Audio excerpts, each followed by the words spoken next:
விழுப்புரம் நாடாளுமன்ற தொகுதியிலே நாம் தமிழர் கட்சி வேட்பாளராக அறிவிக்கப்பட்ட பேச்சுமுத்து பாண்டியன் அவர்கள் திடீரென்று மாற்றப்பட்டார். உங்களுடைய தொகுதியை இயக்குனர் களஞ்சியம் பிடுங்கிக்கிட்டாரா, வாங்கிட்டாரா? அப்போ கருணாநிதி அவர்கள் போட்டியிடும் போது கருணாநிதி அவர்களின் சொந்த தொகுதியா அப்படின்னு சொல்லிட்டு யாருமே கேட்கல. ஜெயலலிதா அவர்கள் ஆர்கே நகர்ல போட்டியிட்டாங்க. ஜெயலலிதாவின் சொந்த தொகுதியா ஆர்கே நகர் அப்படின்னு நீங்க யாருமே கேட்கல. கருணாநிதி கிட்ட கேட்கல, ஜெயலலிதா கிட்ட கேட்கல. இந்த தமிழ் மண்ணிலிருந்து ஒருத்தர் தொகுதி மாறி நிற்கும் போது களஞ்சியத்துக்கு இது சொந்த ஊரா அப்படின்னு கேட்கறது. கிட்டத்தட்ட இதுக்கான காய் நகர்த்தல்ல சீமான் அவர்களுடைய மனைவி சகோதரி கயல்விழி அவருடைய பெயர் அடிப்படுத்தி சமூக வலைத்தளங்கள் நீங்களும் பார்த்து. ஆமா, அதனால அண்ணி வந்து அரசியலை கையில் எடுக்கிறாங்க, நாம் தமிழர் கட்சி கைப்பற்றுறாங்கன்னு சொல்லிட்டு ஒரு அவதூறு செய்திகளை தான் சமூக வலைதளத்தில் பரப்பிட்டு இருக்காங்க. இப்போ இது அண்ணன் முடிவு பண்றாரு, அந்த தொகுதியில களஞ்சியம் அவர்கள் நின்றால் சிறப்பாக இருக்கும் என்பது அண்ணனுடைய முடிவு. அந்த முடிவு சரியானதா இருக்குன்னு சொல்லிட்டு நான் உறுதியா நம்புறேன் ஐயா. நாம் தமிழர் கட்சி குறித்து நான் விமர்சனங்கள் எல்லாம் வச்சா அப்ப அவங்க ரசிப்பாங்க. ரசிச்சு அவங்களுக்கு ஒரு ஆள் கிடைச்சிட்டாங்க. அவங்களுடைய எண்ணம் என்னன்னா, எப்படியாவது பேச்சு முத்த வைத்து நாம் தமிழர் கட்சி குறித்து அவதூறு பரப்பலாம். இப்போ சீமான் என்ன பொருளாதாரம் பார்க்குறாரு, பொருளாதாரம் பார்த்து வேட்பாளர் நிறுத்துறாரு, அதெல்லாம் கிடையாது. எந்த ஒரு பொருளாதார பின்புலமும் இல்லாத என்ன தான் 2021 சட்டமன்ற தேர்தலில் என்னை அறிமுகப்படுத்தினாரு. திமுக எந்த தவறு செய்தாலும் அதை அனுசரிச்சுட்டு போகலாம். அது குடும்பத்துக்கான கட்சி. திமுக என்பது குடும்பத்துக்கான கட்சி. குடும்ப நலனுக்காக திமுக பல தவறுகளை செய்து அதை அனுசரிச்சுட்டு போனா அது விசுவாசன்றாங்க. நாம் தமிழர் கட்சி இன நலனுக்காக எங்க அண்ணன் சீமான் அவர்கள் ஒரு முடிவு எடுக்கிறாரு. அந்த முடிவு எனக்கு சரின்னு படுது, நான் ஏற்கிறேன். ஆனா நான் வந்து நாண்டுகிட்டு சாகணும். அவர்கள் எல்லாம் நாண்டுகிட்டு செத்துட்டா நான் நாண்டுகிட்டு சாகலாம். நாம் தமிழர் கட்சி குறித்து அவதூறு பரப்பு அதுதான் நீ செய்வ. ஏன்னா நான் வெல்லணுன்றது எனக்கு முக்கியம் கிடையாது. என் இனம் வெல்லணும். காலம் நமக்கு கையில் அளிச்சிருக்கக்கூடிய கடைசி வாய்ப்பான சீமான் அவர்கள் ஐயா.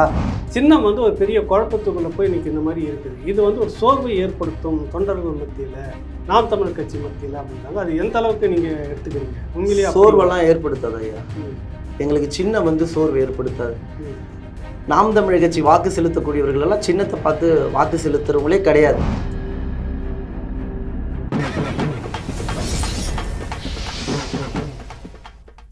ராவணா பார்வையாளர்கள், தமிழ் உறவுகள் மற்றும் ராவணா நல விரும்பிகளுக்கு வணக்கம். பேச்சுமுத்து பாண்டியன் வழக்கறிஞர் அவர்களை சந்திக்க இருக்கிறோம். வணக்கம் தம்பி. ஐயா வணக்கம். விழுப்புரம் நாடாளுமன்ற தொகுதியிலே நாம் தமிழர் கட்சி வேட்பாளராக அறிவிக்கப்பட்ட பேச்சுமுத்து பாண்டியன் அவர்கள் திடீரென்று மாற்றப்பட்டார். உங்களுடைய தொகுதியை இயக்குனர் களஞ்சியம் பிடுங்கிக்கிட்டாரா, வாங்கிட்டாரா? உண்மையில என்ன நடந்தது? பிடுங்கிட்டார்னு சொல்ல முடியாது ஐயா. ஏன்னா முதல்ல அண்ணன் சீமான் அவர்கள் விழுப்புரம் பாராளுமன்ற தொகுதியில் என்னதான் வேட்பாளராக அறிவிச்சிருந்தாரு. அதன் பிறகு திடீர்னு வேலையெல்லாம் ஆரம்பிச்சிட்டோம், வேலையெல்லாம் தொடங்கிட்டோம். அதன் பிறகு தலைமையிலிருந்து எங்கள் விழுப்புரம் மண்டல செயலாளர் மருத்துவர் விக்ரம் அவர்களுக்கு ஒரு தொடர்பு பண்ணி பேசுகிறாங்க. இது போல் தலைமைக்கு விரைந்து வாங்க அப்படின்ற மாதிரி. அடுத்த நாளே அண்ணனை சந்திக்க போனோம். 6 மாவட்ட செயலாளர்கள், அதே போல் மண்டல செயலாளர், நானும் வேட்பாளராக அறிவிக்கப்பட்ட நானும் போயிருந்தேன் ஐயா. அந்த இடத்துல அண்ணன் சீமான் அவர்கள் ஒரு சில செய்திகளை என்கிட்ட எடுத்து பேசியிருந்தாரு. அதாவது தொகுதி பொறுப்பாளர் மருத்துவர் விக்ரம் மாவட்ட செயலாளர்கள் சந்தித்திருந்தாங்க. அதில் அண்ணன் சீமான் அவர்கள் என்கிட்ட அழைச்சி ஒரு சில செய்திகளை சொல்லியிருந்தாரு. முக்கியமாக விழுப்புரம் வந்து இப்போ கவனிக்க வேண்டிய ஒரு தொகுதியாக இருக்குது. அங்கே களம் நிலவரம் வந்து வேறு மாதிரி மாறுது தம்பி. எனக்கு வந்து ரிப்போர்ட் அதுதான் சொல்லுது. அதனால் இந்த முறை தம்பி களஞ்சியம் அவர்கள் நின்று அந்த இடத்துல சிறப்பாக இருக்கும் அப்படின்ற மாதிரி அண்ணன் சீமான் அவர்கள் என்கிட்ட தெரியப்படுத்தியிருந்தார் ஐயா. அண்ணன் சொன்ன உடனே என்னை விட்டு கொடு விலகு அப்படின்னாலும் அண்ணன் என்கிட்ட எதுவுமே சொல்லல. களஞ்சியம் நின்னா சிறப்பாக இருக்கும் அப்படின்ற மாதிரி சொல்லியிருந்தாரு. சொன்ன உடனே நான் முதல் வார்த்தையே, ஆனால் அண்ணன் நின்னா சந்தோஷம் தான், நிப்பாட்டுறேன் அப்படின்னு சொல்லிட்டு நானே தான் அண்ணன்கிட்ட வந்து களஞ்சி அண்ணன் நிற்கிட்டேண்ணா அப்படின்ற மாதிரி தெரியப்படுத்தினேன். அண்ணனும் சரிடா தம்பி, நீ எதுவும் கவலைப்படாத, வருத்தப்படாத, இது நமக்கான களம் தான், நமக்கான அரசியல் தான் இங்கே இருக்குது. 2026 நீங்கள் திண்டிவனத்தில் போட்டியிடு, இன்னும் வேகமாக வேலை செய், திண்டிவனத்தில் கட்டமைப்பு பண்ணு, அந்த வாக்குகத்துக்கெல்லாம் முகவர்களெல்லாம் நியமனம் பண்ணி என்கிட்ட எடுத்துகிட்டு வா தம்பி அப்படின்ற மாதிரி அண்ணனும் எனக்கு அறிவுறுத்தியிருந்தாருங்க. இதுதான் நடந்தது. பிடுங்கிட்டாரு அப்படின்ற மாதிரியெல்லாம் சொல்ல வேணாம். ஏன்னா நான் ஒரு சின்ன பையன், எனக்கு 32 வயது தான் ஆகுது. ம். இப்போ அண்ணன் களஞ்சியம் அவர்களை பற்றி சொல்லணும்னா என்னை விட அனுபவத்தில் மூத்தவர், வயதிலையும் மூத்தவர். ம். நான் எங்கள் விழுப்புரம் மாவட்டத்தில் நான் கட்சி சார்ந்த பணிகள் எல்லாம் முன்னெடுத்துட்டு இருக்கேன். அவர் தமிழ்நாடு முழுக்க பல்வேறு இடங்களில் பயணம் மேற்கொள்கிறாரு. அந்த இடத்துல பல உறவுகள் எல்லாம் சந்தித்து பேசுகிறாரு. திறமை வாய்ந்த நபர் தான். அதனால் அண்ணனுக்கு எல்லா தகுதியும் நம்ம விழுப்புரம் பாராளுமன்றத்தில் வேட்பாளராக இருப்பதற்கு எல்லா தகுதிகளும் இருக்குது. அதனால் பிடுங்கிட்டாரு என்ற வார்த்தையெல்லாம் பயன்படுத்த வேணாம். விழுப்புரம் என்பது அண்ணன் களஞ்சியம் நிற்பதற்கான எல்லா பொறுப்பும் தகுதியும் அண்ணன் களஞ்சியத்துக்கு இருக்குன்னு தான் நான் நினைக்கிறேன். ஏன் அதே போல் அண்ணன் சீமான் அவர்கள் ஒருவேளை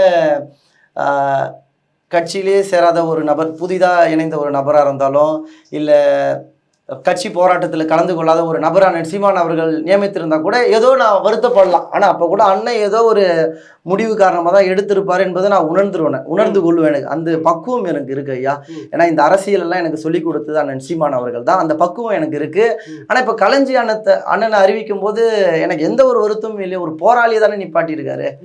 பல போராட்டங்களில் கலந்து. விழுப்புரம் கூட நிறுத்தணும், அது சென்னை, அது அவ்வளோ தூரத்துலேருந்து இவருக்கு ஏன் வேற ஆள் உங்கள் தொகுதியில் அந்த மாதிரி பவர்ஃபுல்லாக வேறு யாரும் இல்லையா அப்படின்ற கேள்வி இருக்குது. ஏன் அங்கே போய் நிற்கணும் அவர்? இல்லையா, அது அண்ணன் எடுத்த முடிவுன்னு நம்ம சொல்லலாம். முக்கியமாக நீங்கள் கேட்கக்கூடிய கேள்வியை பார்த்தீங்கன்னா, களஞ்சி ஏன் விழுப்புரத்தில் வந்து நிற்கிறாரு அப்படின்ற மாதிரி நீங்கள் கேட்குறீங்க. இப்போ கருணாநிதி அவர்கள் தமிழ்நாட்டில் 5 முறை முதலமைச்சராக இருந்திருந்தார். தமிழ்நாட்டில் பல இடங்களில் அவர் போட்டிட்டு இருக்காரு. குளித்தலை போன்ற இடங்களில் போட்டிட்டு இருக்காரு.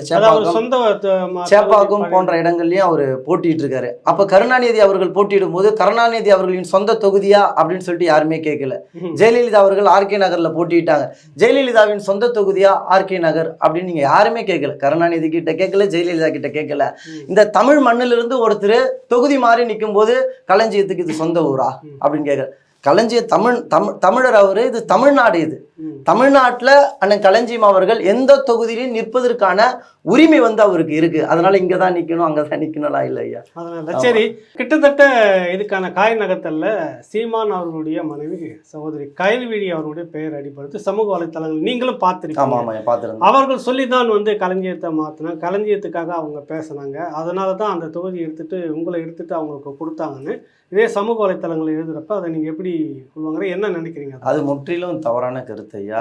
ஏன்னா அண்ணி மேலே அது தவறாக ஒரு பொய்யான அவதூறு பரப்புறாங்க.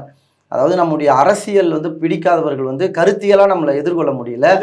ஆமாம், அதனால் அண்ணி வந்து அரசியலை கையில் எடுக்கிறாங்க, நாம் தமிழ் கட்சியை கைப்பற்றுறாங்கன்னு சொல்லிட்டு ஒரு அவதூறு செய்திகளை தான் சமூக வலைதளத்தில் பரப்பிட்டு இருக்காங்க. உண்மையாக சொல்ல போனால் அன்னிக்கு எனக்கு என்ன பிரச்சனை? எந்த ஒரு பிரச்சனையும் கிடையாது. உண்மையாகவே நான் அண்ணியை பார்த்து நின்று அவங்கக்கிட்ட இது வரைக்குமே நான் சந்தித்து ஒரு வார்த்தை கூட அவங்கக்கிட்ட பேசுனது கிடையாது. அதனால் அவங்களுக்கு தனிப்பட்ட முறையில் என் மேலே கோபம் இருக்கிறதுக்கான வாய்ப்பு துளி அளவும் கிடையாது. இப்போ இது அண்ணன் முடிவு பண்ணுறாரு, விழுப்புரம் பாராளுமன்ற அந்த தொகுதியில் களஞ்சியம் அவர்கள் நின்றால் சிறப்பாக இருக்கும் என்பது அண்ணனுடைய முடிவு. அந்த முடிவு சரியானதாக இருக்குன்னு சொல்லிட்டு நான் உறுதியாக நம்புகிறேன் ஐயா. உறுதியாக நம்புகிறேன், களப்பணியும் செய்ய தொடங்கிட்டேன் ஐயா. இன்னும் சில பேர் வந்து அது யாருன்னு உங்களுக்கு தெரியும், எனக்கு தெரியாது. என்ன எழுதியிருந்தாங்கன்னா, சொந்த தொகுதியை விட்டு கொடுத்துருக்குறேன்னு அவங்க பேரை சொல்லி பேச்சு முத்து நீ தூக்கில் தொங்கிடு அப்படிலாம் எழுதியிருந்தாங்க.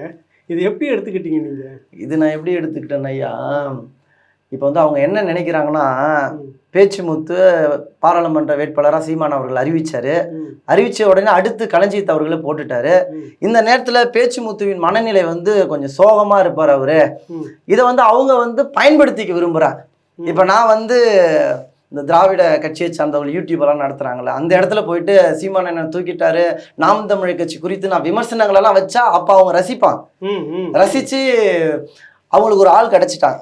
அவங்களுடைய எண்ணம் என்னன்னா, எப்படியாவது பேச்சு முத்தை வைத்து நாம் தமிழ் கட்சி குறித்து அவதூறு பரப்பலாம், இப்போ அண்ணன் சீமான் குறித்து ஒரு பொய்யான செய்திகளை மக்கள் மத்தியில் பரப்பலாம், என்ன பயன்படுத்த அவங்க நினைக்கிறாங்க. இதுக்கு முன்னாடி நாம் தமிழ் கட்சியில் பலர் இருந்திருக்கலாம். அப்படி நாம் தமிழ் கட்சியிலேருந்து விலகின உடனே அண்ணன் சீமான் குறித்தும் நாம் தமிழ் கட்சி குறித்தும் தவறான கருத்துக்களை பரப்பிட்டு இருந்தாங்க. ஆனால் நான் அது மாதிரி செய்ய மாட்டேன் ஐயா, உறுதியாக செய்ய மாட்டேன். சரி, ஏன்னா நான் 2013 பொறியியல் முடித்தேன். நான் பொறியியல் படித்து முடிக்கும் போது என் நண்பர்கள் கூட பேச்சு முத்தெல்லாம் ஒரு ஆளா அப்படின்ற ஒரு நிலைமை தான் இருந்தது. அப்படி தான் கேட்டிருந்தேன். அந்த அளவுக்கு எனக்கு அறிமுகம் எதுவுமே கிடையாது. அண்ணன் சீமான் அவர்கள் என்னை மாவட்ட செயலாளராக அறிவிச்சிருந்தாரு. 2021 சட்டமன்ற தேர்தலில் வேட்பாளராக. நான் ஒரு எளிய பிள்ளை ஐயா, என்கிட்ட பொருளாதார பலமெல்லாம் எதுவுமே கிடையாது. அண்ணெல்லாம் அதெல்லாம் எதுவுமே பார்த்து எப்போதும் நிறுத்துறது கிடையாது. இப்போ சீமான் அண்ணன் பொருளாதாரம் பார்க்குறாரு, பொருளாதாரம் பார்த்து வேட்பாளர் நிறுத்துறாரு, அதெல்லாம் கிடையாது. எந்த ஒரு பொருளாதார பின்புலமும் இல்லாத என்ன தான் 2021 சட்டமன்ற தேர்தலில் என்னை அறிமுகப்படுத்தினாரு.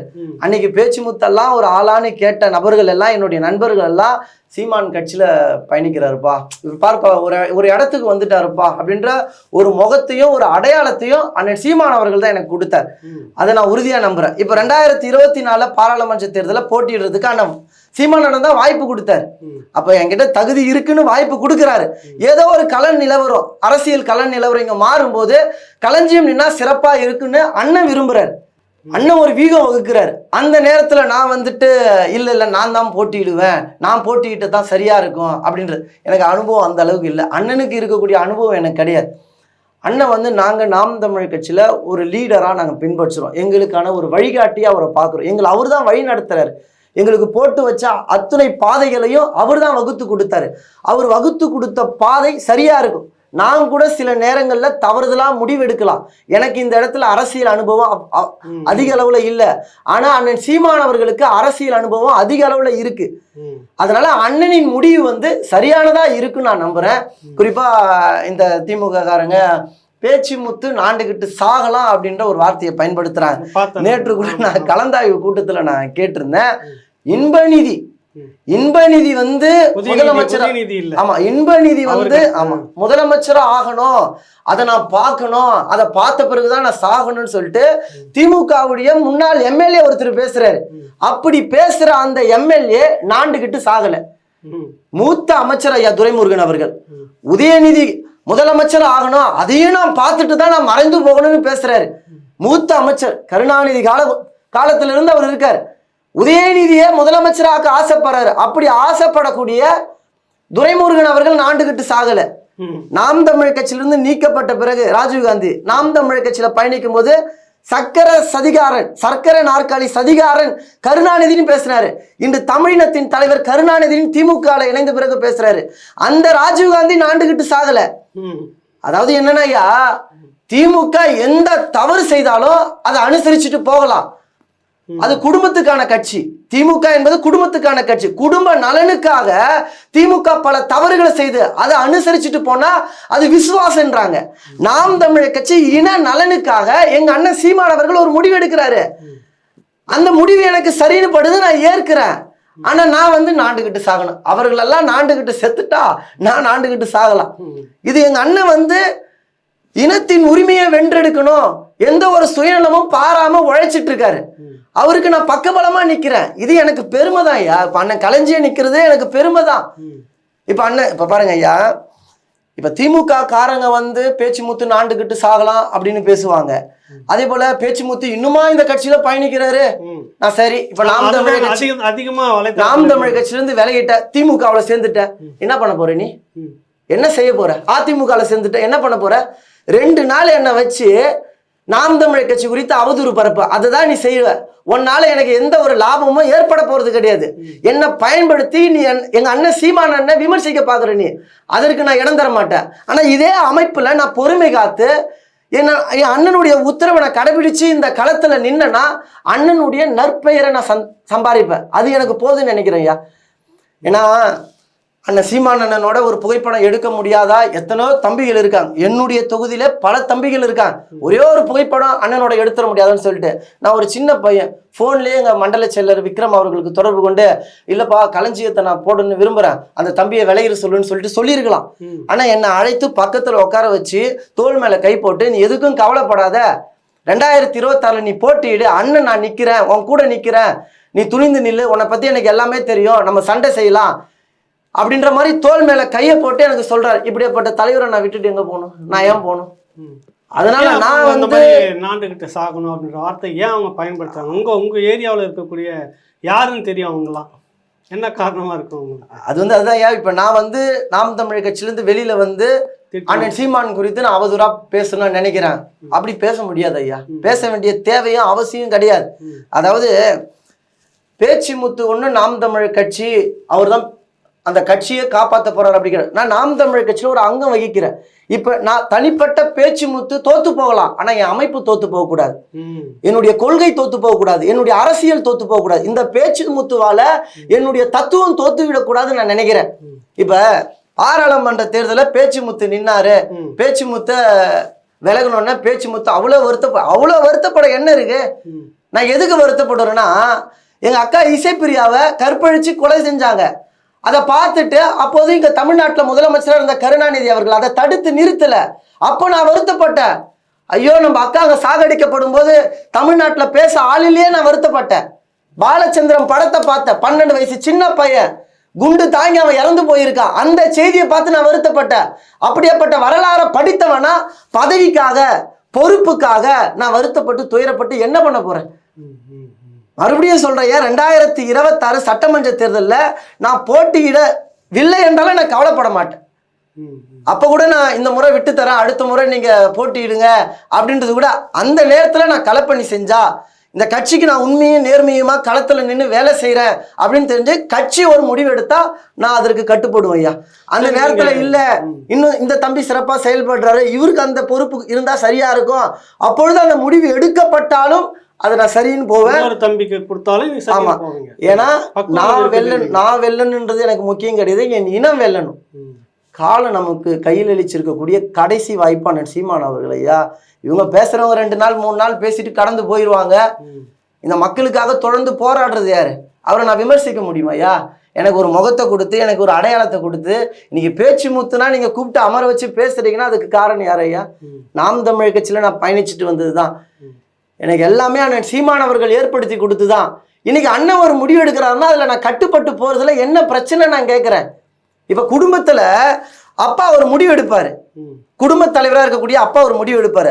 அந்த முடிவு சரியானதுன்னு சொல்லிட்டு அந்த மகன் புரிஞ்சு நடந்துக்கணும். இல்ல அப்பா எடுத்த முடிவு தப்பு எதிர்த்து பேசினா அந்த குடும்பம் நல்லா இருக்கு. எனக்கு என் குடும்பம் நல்லா இருக்கணும், என் கட்சி நல்லா இருக்கணும், என் இனம் நல்லா இருக்கணும். இந்த இனத்திற்காக பல பேர் போராடுறாங்க ஐயா. சரியா இருக்குன்னு உங்களுக்கு. இப்ப நீங்க இருக்கிறது தனி தொகுதி, ரிசர்வ் தொகுதி. ரவிக்குமார் தான் அங்கே விடுதலை சிறுத்தைகள் கட்சி சார்பாக கடந்த 5 ஆண்டுகளாக நீங்கள் அங்கே களப்பணியில் இருந்திருக்கீங்க. இந்த பக்கம் ஏற்கனவே எதிர்த்து போட்டியிட்டவர்களும் அங்கே இருக்கிறாங்க எல்லாமே. இது அந்த களம் இப்போ எப்படி இருந்தது? கடந்த 5 ஆண்டு காலத்தில் மக்களுடைய பார்வை என்னவாக இருக்குது ஐயா? இப்போ மக்களுடைய பார்வை வழக்கம் போல் இந்த திராவிட கட்சிகளுக்கு வாக்கு செலுத்துறதால எந்த ஒரு மாற்றமும் இல்லை என்பதில் மக்கள் உறுதியாக இருக்காங்க. அதே போல் இந்த திராவிட கட்சிகள் பாஜக, குறிப்பாக திமுக பாஜக பூச்சாண்டி காட்டி தான் ஒவ்வொரு முறையும் மக்களை அச்சுறுத்தி மக்களுடைய வாக்குகளை அறுவடை செய்கிறாங்க. மக்கள் மத்தியில் இந்த திராவிட கட்சியான திமுக அதிமுக அம்பலப்பட்டு போய் நிற்கிறாங்க.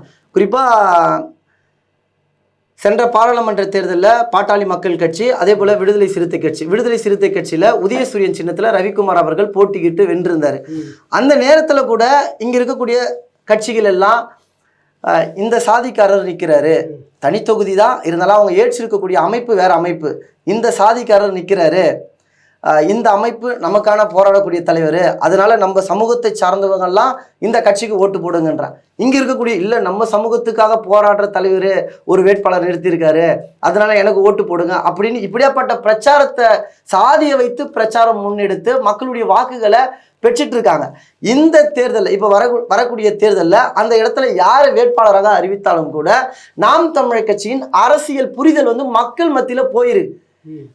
14 வருஷமா சீமான் ஒருத்தர் தனித்து போட்டிடுறாரு, யாரு கூடயும் கூட்டணி சேர மாட்டாரு. நாமளும் நினைச்சு பார்த்தோம் சீமான கூட்டணி வச்சிருவாருன்னு சொல்லிட்டு எதிர்பார்த்தோம், ஆனா கூட்டணியே வைக்க மாட்டாரு. இந்த நேரத்துல நம்ம பேசிட்டு இருக்க நேரத்துல கூட எந்த கட்சியும், திமுகவோட விடுதலை சிறுத்தை கட்சி இருக்கு, அதிமுகவோட பாமக இருக்கு, திமுகவுடைய வைகோ இருக்காரு, எதுவுமே முடிவாகல. எத்தனை சீட்டு கொடுப்ப, எவ்வளவு நோட்டு கொடுப்ப, இப்படிதான் போயிட்டு இருக்கு. இப்படி இருக்கக்கூடிய சூழல்ல வேட்பாளர் அறிவிச்சு நான் மக்களுக்கான ஒரு அரசியலை கொடுக்குறேன், மக்கள் என்னை நம்பி நீங்க வாக்கு செலுத்துங்கள், எனக்கான அதிகாரத்தை கொடுங்கன்னு சொல்லிட்டு தொடர்ச்சியான சீமான் அவர்கள் கேட்டுட்டு இருக்காரு. இப்படியாப்பட்ட தலைவரை மக்கள் தேர்ந்தெடுப்பதற்கு தயாராகிட்டாங்க. குறிப்பா விழுப்புரம் மாவட்டத்தில் இந்த முறை நிச்சயமா ஒரு மிகப்பெரிய எதிர்பார்ப்பு கூடியிருக்கு. ஏன்னா அண்ணன் களஞ்சியம் அவர்கள் போட்டிடுறாரு, ஏன்னா ஒரு வேட்பாளரை அண்ணன் சீமான் அவர்கள் மாற்றிருக்கிறதால கூடுதலாக அந்த தொகுதி கவனம் பெற்றிருக்கு. அதே போல அண்ணன் களஞ்சியம் அவர்கள் தமிழ்நாட்டில் நாம் தமிழர் கட்சி உறவுகளுக்கு பலருக்கு அறிந்த ஒரு முகமா இருக்காரு. அதனால பொதுவான மக்கள் கொஞ்சம் விழுப்புரம் பாராளுமன்ற தொகுதியை பார்க்க தொடங்கியிருக்காங்க. நிச்சயமா இந்த தேர்தலில் ஒரு ஆகச்சிறந்த ஒரு மாற்றம் ஏற்படும் நான் நம்புறேன். கரெக்ட். இல்லை, நான் சொல்றது அந்த தொகுதியினுடைய ஏற்கனவே அந்த எம்பி வந்து சரியாக செயல்பட்டார் அப்படின்ற மாதிரி ஒரு பேச்சு இருக்குது அந்த பக்கம். ஆனால் சமீபத்தில் நடந்த அறிவாலயத்தில் அந்த மாவட்ட திமுக நிர்வாகிகளிடம் அழைத்து பேசும்போது திரும்பவும் அந்த கட்சியை சேர்ந்தவர்களுக்கு நீங்கள் சீட்டு கொடுத்துடக்கூடாது, அவர் மேலே அதிருப்தி இருக்கிறதுன்னு திமுக நிர்வாகிகள் முழுக்க முழுக்க சொல்கிறாங்க. அதாவது விசிகாவுக்கு கொடுக்காதீங்க அப்படின்ற மாதிரியான ஒரு பேர் அது. இந்த சூழ்நிலையில் நீங்கள் அங்கே களத்தில் இருந்தப்போ அவர் உண்மையிலே செயல்பட்டாரா இல்லையா, இல்லை திமுகவினருக்கு ஏற்ற மாதிரி செயல்பட்டாரா இல்லையா அப்படின்ற கேள்வி இருக்குது. ஏன்னா அவங்க தான் எதிர்த்து போய். ஆனால் ரவிக்குமார்னாலே திமுகன்றது நிச்சயமா உங்களுக்கு தெரிஞ்சிருக்கும். அவர் திமுகவுக்கு ஆதரவாக தான் அவர் வேலை பார்த்துட்டு இருக்காரு. அதே போல் கள நிலவரம் பார்த்தா ஒன்றுமே வேலைலாம் செய்யலை ஐயா. எந்த ஒரு வேலையும் அங்கே ஏற்பட்டது போல் இது வரைக்கும் நமக்கு தெரியல. குறிப்பாக திண்டிவனத்திலிருந்து திருவண்ணாமலை நீண்ட நாட்கள் கோரிக்கை அந்த ரயில் பாதை திட்டம் இருக்கு. இதற்கு முன்பே நிதியெல்லாம் ஒதுக்கி இருந்தாங்க. அது இன்னுமே கிட்டத்தட்ட 2008ஆம் ஆண்டு போடப்பட்ட இது திட்டம் அது இன்னும் செயல்படுத்தப்படாம இருக்கு.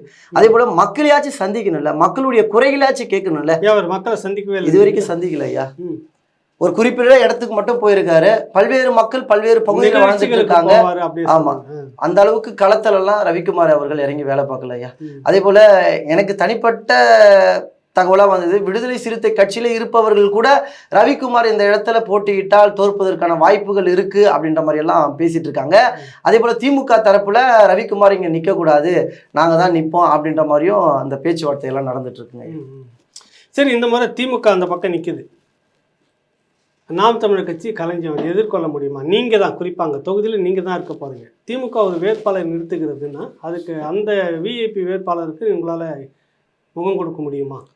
பணபலத்திலையும் படைபலத்திலையும் சொல்கிறேன். எங்ககிட்டயும் திட்டம் இருக்குது. இப்போ கிளை வாரியாக நாங்கள் கட்டமைப்பை ஏற்படுத்தியிருக்கோம். 2021 இருந்த கட்டமைப்பை விட இப்போ கிளை வாரியாக நாம் தமிழர் கட்சி கட்டமைப்பு ஏற்படுத்தி வச்சுருக்கோம். அதனால் நம்மக்கிட்ட கொள்கை, கோட்பாடு, தத்துவம் எல்லாம் சரியாக இருக்குது. இப்போ திமுக போட்டிக்கிட்டா மக்கள் கேட்பாங்களே. இப்போ 2021 சட்டமன்ற தேர்தலில் உங்களுக்கு தானே வாக்கு செலுத்தணும், திமுகவுக்கு தானே வாக்கு செலுத்தணும். நீங்கள் என்ன செஞ்சீங்க? மழை வெள்ளத்தில் பாதிக்கப்பட்ட போது என்ன உதவி செஞ்சீங்க? நாங்கள் பசியும் பட்டினியுமே இருக்கும்போது நீங்கள் என்ன செஞ்சிருக்கீங்க? கேள்வி கேட்பாங்களே. ஏற்கனவே சட்டமன்ற உறுப்பினர்கள், பாராளுமன்ற உறுப்பினர்கள், எத்தனையோ அமைச்சர்கள் இருக்காங்க தமிழ்நாட்டில். அவர்களுடைய பணி என்ன? அவர்களுக்கு கொடுக்கப்பட்ட பணிகள் எல்லாம் அவர்கள் சரியா செஞ்சிருக்காங்களா? திமுக மேல மிகப்பெரிய அதிருப்தி இருக்கு ஐயா. மக்களுக்கு இருக்கு. குறிப்பா திமுக மேல அதிருப்தி இருக்கு. அதிமுக சொல்ல வேண்டியது இல்லை, அதிமுக பலகீனமா ஆயிடுச்சு.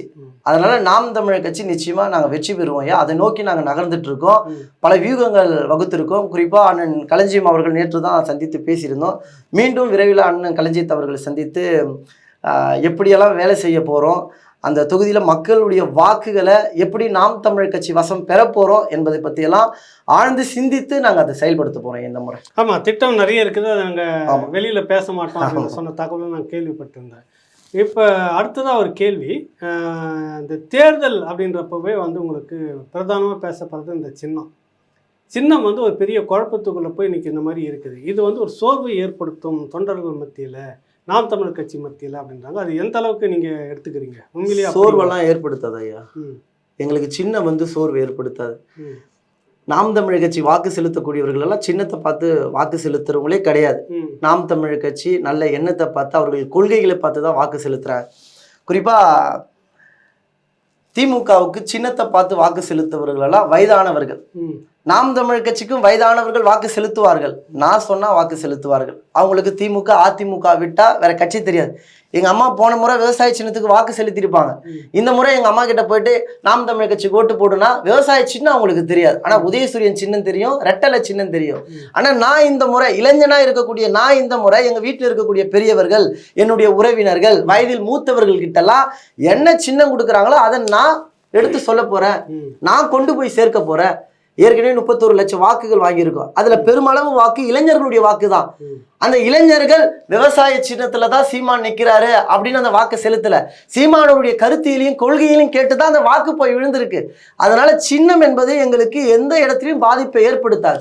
எந்த ஒரு சின்னத்தை கொடுத்தாலும் நாங்க மக்கள் மத்தியில கொண்டு போய் சேர்ப்போம். அதுதான் இப்ப குறுகிய காலம் தான் இருக்குது. இப்ப நிரந்தரமா உதயசூரியன், நிரந்தரமா தாமரை, நிரந்தரமா கை சின்னம், நிரந்தரமாக ரெட்டையில எப்படி இருக்க மத்தியில் உங்களுக்கு இப்போ சின்னம் கொடுத்தீங்கன்னா இந்த குறுகிய காலத்துக்குள்ளார எடுத்துகிட்டு போவேன்னா மற்ற கட்சிகளெல்லாம் பிரச்சனை இல்லை அவங்களுக்கு. இப்போ இப்போ ஏற்கனவே 3வது இடத்துல இருந்த கட்சின்னு சொல்லக்கூடிய நாம் தமிழர் தேர்தல் ஆணையத்திலேயே திமுக அதிமுகவுக்கு அடுத்த இடத்துல இருந்தது 3வது இடத்துல அப்படின்னு சொல்லி பேர் எடுத்த இந்த கட்சி இந்த குறுகிய காலத்துக்குள்ளாக சின்னத்தை பரவலாக எடுத்துகிட்டு போக முடியும்னு நினைக்கிறேன். கண்டிப்பாக முடியும். அப்போ இணையதளத்தில் நாம் தமிழர் கட்சி ஐடி விங் மிக பலமாக இருக்காங்க. இணையத்தை பயன்படுத்தக்கூடிய உறவுகளுக்கு சின்னம் அறிவிக்கப்பட்ட அடுத்த ஓரிரு நாட்கள்லே இணையதளத்தில் இருக்கக்கூடிய உறவுகளுக்கு கடத்திடுவாங்க. அந்த அளவுக்கு வலிமையாக இருக்கும். குறிப்பாக திமுகவில் இருக்கக்கூடிய ஐடி விங் அதிமுகவில் இருக்கக்கூடிய ஐடி விங் எல்லாம் அவங்க பணம் வாங்கிட்டு வேலை செய்கிறாங்க. பணம் வாங்கிட்டு வேலை செய்கிற ஐடி விங்கியே முந்திக்கிட்டு நாம் தமிழர் கட்சி உணர்வுபூர்வமாக வேலை பார்க்குறாங்க. அதை இணையதளத்தில் எளிமையாக சின்னத்தை கொண்டு போய் சேர்த்துருவோம். அதே போல் களத்தில் சின்னத்தை கொண்டு போய் சேர்க்கறதுக்காக தான் பொறுப்பாளர்களாகிய நாங்கள் இருக்கோம். நாங்கள் கிளை வாரியாக தற்போது கட்டமைப்பை ஏற்படுத்த தொடங்கிட்டோம். அண்ணன் சீமான் அவர்கள் கிளை கட்டமைப்பை ஏற்படுத்த வேண்டும் என்பதற்காக பல்வேறு பகுதிகளுக்கு சென்று அண்ணன் சீமான் அவர்கள் பேசியிருந்தார். அந்த பணியெல்லாம் நாங்கள் முழுமைப்படுத்தியிருக்கோம் ஐயா. அதனால் எளிமையாக நாங்கள் கொண்டு போய் சேர்த்துருவோம். சின்னத்தை நாம் தமிழர் கட்சி உறவுகள் குறுகிய நாட்களில் கொண்டு போய் சேர்த்துருவாங்களா அப்படின்னு சொல்லிட்டு யாரும் கவலைப்பட வேண்டாம். நிச்சயமாக நாங்கள் கொண்டு போய் சேர்த்துருவோம் ஐயா. சரி, இறுதியாக உங்களுடைய வேட்பாளர் இயக்குனர் மு. களஞ்சியம் அந்த இடத்துல உங்களோட ஒரு ஆலோசனை கலந்துக்கிட்டாரு. அது எப்படி பார்க்குறீங்க நீங்கள்? ரொம்ப பெருமையாக தான் இருந்தது. குறிப்பாக அந்த இடத்துக்கு வரும்போது பலர் நினச்சிருப்பாங்க பேச்சு முத்து ஏதோ வருத்தமாக இருப்பார் அப்படின்னு சொல்லிட்டு. எனக்கு உளமாற எனக்கு எந்த ஒரு வருத்தமும் கிடையாது. நான் முன்னாடியே சொல்லிட்டேன், அண்ணன் வயதிலையும் மூத்தவர், என்னை விட நிறையாவும் படிச்சிருக்காரு, களத்திலையும் மூத்தவராக இருக்காரு. அப்படியேப்பட்ட ஒரு நபர் இருக்கும்போது நான் ஒரு பின்னாடி போகிறதுல எனக்கு என்ன பிரச்சனை இருக்குது? நான் இனத்தை முன்னிறுத்தி தான் அரசியல் களத்துக்குள்ளேயே நான் வந்திருக்கேன். அதனால் அண்ணன் நிற்கிறது பெருமையான விஷயம். நேற்றைய கூட்டத்தில் கூட நான் பேசியிருந்தேன். நான் வேட்பாளராக இருந்திருந்தா பெரிய எழுச்சியாக இருந்தது அப்படின்னு. ஆமாம், நான் வேட்பாளர் இருந்தால் கடினமாக உழைச்சிருப்பேன். இப்போ அண்ணன் களஞ்சி நிற்கிறாரு, நான் கடினமாக உழைத்ததை விட இன்னும் கூடுதலாக கடினமாக நான் வேலை செய்வேன் ஐயா. இப்போ நான் அதை அப்படி தான் பார்க்குறேன். இப்போ வேட்பாளராக அறிவிச்சிட்டாரு, இவர் விலகிட்டாரு, அவ்வளோதான், வீட்டில் போய் படுத்து தூங்கிடுவார்னு நினைக்கிறேன். அப்படியெல்லாம் படுத்தெல்லாம் தூங்க முடியாது. இப்போ தானே நான் யார், நாம் தமிழ் கட்சியில் இருக்கிறவன் எப்படியாப்பட்டவன், அவன் எப்படியாப்பட்ட கொள்கைவாதின்னு சொல்லிட்டு நிரூபிக்கிறதுக்கான ஒரு நேரம் இருக்குல்ல ஐயா. ஏன்னா இது பொதுவாக நாம் தமிழ் கட்சி உறவுகள் பலர் நாம் தமிழ் கட்சியில் பயணிக்கலாம். ஒரு சில கருத்து மோதல்கள், அது கட்சி ஒரு நல்ல முடிவு எடுத்திருக்கோம். அந்த முடிவு அவர்களுடைய பார்வையில் தவறாக கூட தெரிஞ்சிருக்கலாம். அதனால வெளியில் போயிட்டு திமுகவை ஆதரிக்கிறது, அதிமுகவை ஆதரிக்கிறது, பாஜகவில் போய் சேருது. அங்கே போய் சேர்றதால ஒரு பிரயோஜனமும் கிடையாது. இந்த மக்களுக்காக போராடுற ஒரே தலைவர் சீமான் தான். நீ நாம் தமிழர் கட்சியில் உனக்கு கொடுக்குற மரியாதை வேற எந்த கட்சியிலையும் உனக்கு கொடுக்க மாட்டான். அதனால நீங்கள் மற்றவங்களை நம்பியெல்லாம் தயவு செஞ்சு போக வேணாம், யாருமே போக வேணாம். இது நம்ம குடும்பம். இதில் நிறை இருந்தாலும் குறைகள் இருந்தாலும் நாம் பேசி சரி செய்வோம், விட்டு கொடுப்போம். விட்டு கொடுக்குறதெல்லாம் என்ன ஆக போகுது ஐயா? நம்ம இனத்துக்காக தானே வேலை செய்கிறோம், நம்ம இனம் வெல்லணும்னு தான் நினைக்கிறோம். அப்போ அதை நோக்கி நான் நகர்றேன் ஐயா. இது எனக்கு ஒரு வருத்தமே இல்லை, இன்னும் கூடுதலாக வேலை செய்யணும்னு நினைக்கிறேன். ஆனால் களஞ்சியத்தின் வெற்றிக்கு பாடுபடணும்னு நினைக்கிறேன். அதே போல் எனக்கு ஒரு வருத்தம் இருக்குது, இந்த ஊடகத்தின் வாயிலாகவே நான் தெரியப்படுத்தியிருக்கேன். பேச்சு முத்து விட்டு கொடுத்துட்டாரு, அதனால தான் களஞ்சியம் போட்டி போறாரு. அப்படியெல்லாம் எங்கள் அண்ணனெல்லாம் நீங்கள் கொச்சப்படுத்தாதீங்க ஐயா. அது எனக்கு வருத்தமாக இருக்கு. இல்லை, கொச்சப்படத்தில் வெளியில் இருக்கிற கேள்வி பேசுகிறாங்க, அப்படியெல்லாம் இல்லை ஐயா. அவருக்கு அந்த தொகுதியில் போட்டிடுறதுக்கான எல்லா தகுதியும் இருக்கு ஐயா. ஆமாய்யா, எனக்கு முன்னோடியாக இருக்க வேண்டிய ஒரு நபர் அண்ணனுக்கு பக்கத்தில் நின்று அண்ணனுடைய கருத்தை வலிமைப்படுத்திட்டு இருக்காரு. அப்போ அப்படியேப்பட்ட ஒரு நபர் அங்கே நிற்கும் போது அவருக்கு அத்துணை தகுதிகளும் இருக்குது. அதனால் யாருமே அப்படி பேச வேண்டான்றது என்னுடைய விருப்பம். நாங்கள்லாம் அண்ணன் தம்பிங்க ஐயா, நாங்கள்லாம் ஒற்றுமையாக தான் இருப்போம். இவங்க என்ன நினைக்கிறாங்கன்னா விஜயையும் சீமானையும் மோத விட்டு அதில் ஏதாச்சும் லாபம் வருதான்னு அனுபவிக்கலான்னு பார்க்குறாங்க. அதே போல் விழுப்புரம் மாவட்டத்தில் பேச்சு மூத்தை வச்சு ஒரு கலக்கத்தை ஏற்படுத்தி கட்சிக்கு எதிராக ஏதாச்சும் வேலை செய்யணும்னு நினைக்கிறேன். அதெல்லாம் பண்ண முடியாது ஐயா, அதெல்லாம் சுத்தமாக பண்ண முடியாது. நான் இந்த கட்சிக்காக தான் நிற்பேன், இந்த கட்சிக்காக தான் நான் வேலை செய்வேன். என்ன தான் செஞ்சாலும் இல்லை, நீங்கள் ஏதோ ஒரு காரணம் வச்சு இந்த கட்சியை விட்டு என்னை நீங்கள் அப்புறப்படுத்தினாலும் நான் வெளியில் போகிறேன். நான் ஒரு யூடியூப் சேனல் வச்சுருக்கேன், அதில் உட்காந்து நான் நாம் தமிழ் கட்சி அரசியலை பற்றி தான் பேசுவேன். எங்கள் அண்ணன் சீமானுக்கு தான் நான் வாக்கு கேட்பேன். நாங்கள் திமுகவில் இருந்தால் விசுவாசன்றீங்க, இதெல்லாம் விசுவாசம் இல்லைங்களா? குடும்பத்துக்காக நிக்கிற நீங்களே விசுவாசமா இருக்கும்போது இனத்துக்காக எங்க அண்ணன் இனத்துக்காக எங்க அண்ணன் நிக்கிறாரு, நான் உண்மையா விசுவாசமா இருந்தா என்ன தப்பு? இதுதான் என்னுடைய கேள்வி ஐயா. சரி, உங்களை பத்தி ஒரு அறிமுகம். உண்மையிலே நீங்க எங்க இருந்து வந்தீங்க, யாரு, என்ன? இந்த பட்டியல் சமூகத்திலிருந்து நீங்க ஒரு தனித்தொகுதி வேட்பாளர்ன்ற அளவுக்கு அறிவிக்கப்பட்டிருக்கீங்க. இருந்தாலும் இது தவறிருக்கு, ஏற்கனவே நின்று இருக்கீங்க. ஒரு வழக்கறிஞராக அந்த தொகுதிக்குள்ள நிறைய வழக்குகளை, கட்சி சார்பான வழக்குகளை சந்திச்சுட்டு இருக்கீங்க. உங்களை பற்றி ஒரு தகவல் சொன்னால் நல்லா இருக்கும், தெரிஞ்சுக்கோங்க. அதுக்காக ஐயா, வழக்கறிஞராக தான் திண்டிவனத்தில் தான் நான் பணிபுரிஞ்சிட்ருக்கேன். அதே போல் நான் பிறந்து வளர்ந்த ஊர் எல்லாமே திண்டிவனம் தான். ஆனால் என்னுடைய பூர்வீகம் வந்து திருச்செந்தூர் பக்கத்தில் ஆறுமுகநேரி என்ற கிராமம் தான் என்னுடைய பூர்வீகம். அப்பவே திண்டிவனத்துக்கு வந்துட்டாங்க. நான் பிறந்து வளர்ந்தது எல்லாமே திண்டிவனம் தான். அதே போல் நான் 2010 அண்ணன் சீமான் அவர்கள் கட்சி தொடங்கும் போதே நான் நாம் தமிழர் கட்சியில தான் பயணிச்சிட்டு இருக்கேன். அண்ணனுடைய பேச்சு வயசு உங்களுக்கு? அப்போ எனக்கு கல்லூரி படிச்சுட்டு இருக்கேன். கிட்டத்தட்ட ஒரு 17-18 வயது இருக்கும். அப்போ அண்ணன் பேசுகிற பேச்செல்லாம் தமிழன் டிவியில் அதில் தான் போடுவாங்க. அப்போ பார்ப்பேன். அப்பயே எனக்கு தலைவர் பிரபாகரன் மீது, தமிழ் தேசிய அரசியல் மீது எனக்கு விருப்பம் இருக்கு ஐயா. அது தமிழ் வந்து நம்ம உயிரோட ஒட்டி இருக்கு ஐயா. சில பேருக்கு வந்து கேட்பதன் மூலமாக வந்திருக்கலாம். எனக்கு தமிழ் என்பது, தமிழ் மொழியின் மீது பற்று என்பது உயிரோட ஒட்டி இருக்கு. 2010 அதன் பிறகு 2011 அந்த காலகட்டத்தில் மாவட்ட செயலாளர் குமரேசன் விழுப்புரத்தில் இருந்தார். அந்த நேரத்தில் கட்டமைப்பு பண்ணுறதுக்கு அவரோட நான் கல்லூரி படிச்சிருந்ததால முழுமையாக பணி செய்ய முடியல. அவரோட சேர்ந்து என்னால் முடிஞ்ச பணிகளை செஞ்சுருந்தேன். 2015 தீவிரமா நாம் தமிழ் கட்சியில களமாட ஆரம்பிச்சேன். குறிப்பா 2016-18 வயசுல நீங்க இந்த அளவுக்கு ஓடி இருக்கீங்க. 2016 சட்டமன்ற தேர்தலில் இப்போ ஒரு மிகப்பெரிய அளவுல வளர்ந்துருக்கோம். நாங்க 2016 ஒரு 6-7 பேர் தான் திண்டிவனம் முழுக்க அந்த வேட்பாளரை வெல்ல வைக்கிறதுக்கு நாங்க தான் போனோம். 6-7 பேர் தான். ஆமாய்யா, இருசக்கர வாகனத்தை எடுத்துட்டு. ஏன்னா தொகுதி முழுக்க முடிக்கணும். துண்டறிக்கை எவ்வளவு சீக்கிரமா வேகமா சேர்க்க முடியுமா நேரம் இருக்காது. 15 நாள் 16 நாள் தான் பிரச்சாரத்துக்கு கொடுப்பாங்க. 5 பேர் தொகுதி முழுக்க முடிக்கிறது கடினம். அந்த நேரத்தில் வேலை பார்த்துருக்கேன். அதே போல 2019 பாராளுமன்ற தேர்தலில் அக்கா பிரகலாத் அவர்கள் நின்றுருந்தாங்க. அவர்களுக்கு பக்குபலமா நின்று என்னால் என்ன பணிகள் எல்லாம் செய்ய முடியுமோ அத்தனையும் நான் செஞ்சு கொடுத்துருந்தேன் ஐயா. அதே போல 2021 நான் தான் வேட்பாளராக போட்டியிருந்தேன். என்னால் முடிந்த அளவுக்கு நாம் தமிழர் கட்சி அரசியலை மக்கள் மத்தியில் கொண்டு போய் சேர்த்திருந்தேன். அதன் பிறகு உள்ளாட்சி தேர்தல் எல்லாம் வரும்போது முக்கியமாக இந்த செய்தியை நான் பதிவு பண்ணுறேன். விழுப்புரம் மாவட்டத்தில் வந்து 6 தொகுதி இருக்குது. அந்த 6 தொகுதியில் பார்த்தீங்கன்னா உள்ளாட்சி தேர்தலில் வேட்புமனு தாக்கல் செய்வாங்க. வேட்புமனு தாக்கல் செய்கிறது ஒரு கேண்டிடேட்டு ஒரு வக்கீலை போயிட்டு அணுகிறது ரொம்ப சிரமமாக இருக்கும். நீங்கள் 5000 ரூபா கொடுங்க, 6000 ரூபா கொடுங்க, அந்த நேரத்தை பயன்படுத்திப்பாங்க. அந்த நேரத்தில் என்னுடைய நண்பர் கிருபாகரன் நானும் சேர்ந்து தொகுதி முழுக்க இருக்கக்கூடிய எல்லாருடைய வேட்பாளர் கிட்டத்தட்ட ஒரு தொகுதியில் 50-60 நபர்கள் கிட்ட வேட்பாளர் நின்னாங்க. உள்ளாட்சி தேர்தலில் அத்தனை நபர்களுடைய வேட்பு மனுவை நாங்கள் இருவருமே அமர்ந்து தனி அறையில் எல்லாருக்கும் தயார்படுத்தி கொடுத்து அலைபேசியிலே பேசி அவர்களுக்கு இங்கிருந்தே அவர்கள் எந்த ஒரு தொந்தரவும் செய்யாமல் இங்கே வாங்க அப்படியெல்லாம் அழைக்காம 6 மாவட்டத்துக்கும் கொடுத்து அனுப்பியிருந்தேன் ஐயா. இப்போ 2024 பாராளுமன்ற தேர்தலில் எங்கள் அண்ணன் களஞ்சியம் அவர்கள் நிற்கிறாரு. வேகமாக வேலை செய்யணும் ஐயா, எனக்கு அதுதான் ஆசை. ஏன்னா பொதுவாக பார்க்கக்கூடிய என்னுடைய அண்ணன் தம்பிங்க நாம் தமிழர் கட்சியில் பயணிக்கக்கூடியவர்கள் பதவி கொடுத்தாதான் நான் வேலை செய்வேன், பொறுப்பு கொடுத்தாதான் வேலை செய்வேன். இப்போ அவங்களுடைய பார்வையில் என்னன்னா, ஒரு தம்பியை வேட்பாளராக நிறுத்திட்டு அடுத்து இன்னொருத்தர் போடுறாருன்னா அவருடைய மனநிலை ரொம்ப மோசமாக இருக்கும். நீங்கள் நினைக்கிறீங்க மோசமாக இருக்கும். இந்த மோசமான மனநிலையே நான் தாங்கிட்டு இந்த கட்சிக்காக நான் வேலை பார்க்குறேன்னா அப்போ நம்மளாம் எப்படி வேலை செய்யணும் அப்படின்றத நான் அறிவுறுத்துறேன் ஐயா. இந்த திமுக காரங்க அதிமுக காரங்க அண்ணன் சீமானை விமர்சிப்பதற்காக நம்ம பயன்படுத்திக்கலாம். அதனால் அந்த பேச்சுக்கள் எல்லாம் நம்பி நம்ம ஏமாற வேண்டாம். நம்ம இனத்துக்கு உண்மையாக இன்னைக்கு நின்று போராடுற ஒரே தலைவர் சீமான் தான். அண்ணனை வெற்றி பெற செய்ய வேண்டும், அண்ணனுக்காக உழைக்கணும். அதில் நான் உறுதியாக இருக்கேன் ஐயா. ரொம்ப நல்லது தம்பி. நிறைய தகவல்கள் வந்து பரிமாறிக்கிங்க. நன்றி. ரொம்ப நன்றி.